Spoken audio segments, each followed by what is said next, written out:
This weekend, Brexit talks hit a wall over the issue of the Northern Irish border. UK Prime Minister Theresa May addressed the House of Commons earlier today to give an update on negotiations ahead of an EU summit on Wednesday.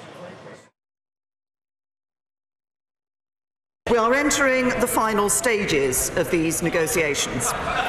This is the time for cool, calm heads to prevail, and it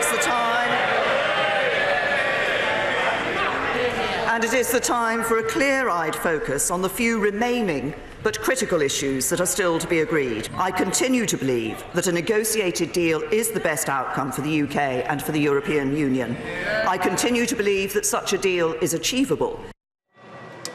And I'd say, Morgan, when this came out after all the back and forth over the weekend, I was a little surprised Theresa May was so positive and warm towards the EU. I thought she might stand at a slightly tougher stance. But either way, the speech today goes to side, as does tomorrow morning's cabinet meeting. The key thing, Wednesday evening, she goes to the EU Council summit and has dinner with the EU 27 and has got to make her case.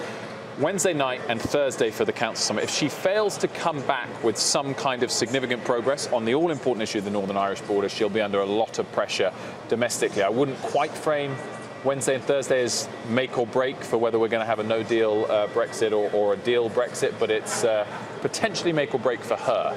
If she comes back with absolutely nothing, highly likely resignations would follow, and where we go from there, who knows? Yeah, and as somebody who's been covering this so closely, I mean, how would you characterize her rhetoric right now? Has she been this positive before? I mean, we know she's had some, I guess, losses as this process has continued to be negotiated. Yeah, I wouldn't focus in on today's speech solely. I'd say that the last 4 or 5 days of headlines have been a slight step back of negativity, but the last 3 weeks had been improving positivity since the last meeting in Salzburg. So both sides are saying we're very close to a deal on almost all topics apart from the crucial one of the Northern Irish border, but you need all of the issues to be solved to get a deal at all. So I'd say we're still in no man's land, but she needs to come back from the European Council summit on Wednesday and Thursday outside of no man's land with some kind of verbal progress, or else she faces a high chance of resignations from her own cabinet, and with it